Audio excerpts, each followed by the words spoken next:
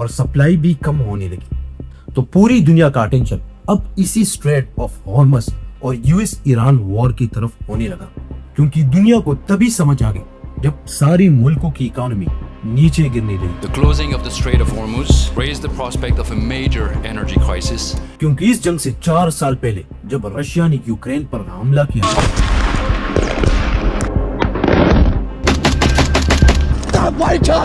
تو یوکرین کی جنگ سے یورپ کی پوری اکانومی نیچے چلی گئی. تو یورپ کو اس ٹائم یہ اندازہ ہو گیا تھا کہ کل اگر US نے ایران پر حملہ کیا اور ایران نے اس اسٹریٹ آف ہارمز کو بند کر دیا تو ہماری اکانومیز تباہ ہو جائیں گے.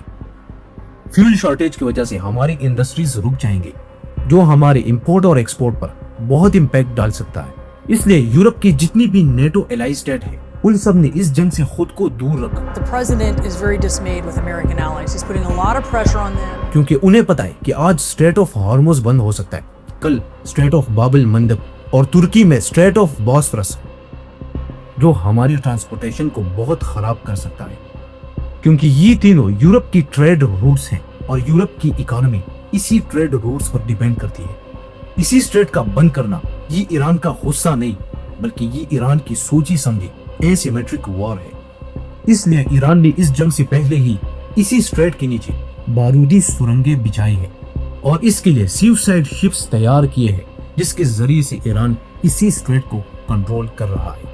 نئی سپریم لیڈر نے جب اسی اسٹریٹ کو بند کر دیا تو ایران کی آرمی نے ایک سٹیٹمنٹ جاری کیا کہ اب سے اسی اسٹریٹ پر کوئی بھی جہاز نہیں گزرے. Islamic Revolutionary Guard Corps Navy, no ship in every type is not allowed to pass from the Strait of Hormuz. پھر اس کی کچھ ہی دن بعد ایران نے ایک اور سٹیٹمنٹ جاری کیا کہ اگر کوئی یہاں سے گزرنا چاہتا ہے تو اسے یہاں سے گزرنے کا ٹول ٹیکس چائنیز کرنسی یوان میں دینا پڑے گا.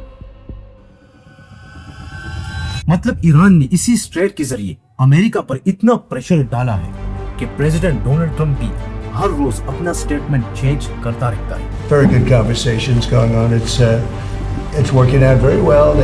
کیونکہ ٹرمپ کی انہی غلط پالیسیز کی وجہ سے آج رشیا آئل سے بلین آف ڈالرز کما رہا ہے اور چائنا بھی ایران کو بیک اپ سپورٹ دے رہا ہے.